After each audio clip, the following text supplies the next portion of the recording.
বাচ্চার আজকে আগুন জোড়া দাম। এত দাম হলে কিনা যায়, মানুষের কাছে কেনা যায়, খাওয়াও দেয়। এই কত লিতেছে তোমার কাছ থেকে? 320 টাকা জোড়া। এত দাম হলে কবুতর বাচ্চা কেনা যায়? বনপাড়া বাচ্চা আজকে কবুতরের বাচ্চা আগুন লেগেছে দামের। এই পার্থক্য দিয়ে মনে হচ্ছে কবুতর বাচ্চা খাওয়া বাদ দেওয়া লাগবে। এই এত দাম নিলে কবুতর বাচ্চা খাওয়া যায়? এই কত করে? এই বড় কবুতর কত করে? এই বড় কবুতর কত করে?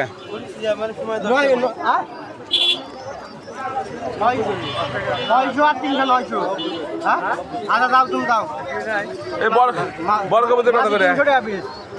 এই বড় কবুতর কত করে? 300 টাকা পিস। বাচ্চা আছে বড় কবুতর তো সস্তা রে। এরকম কবুতর নেবেন আপনারা চলে আসবেন বনপাড়া বাজারে।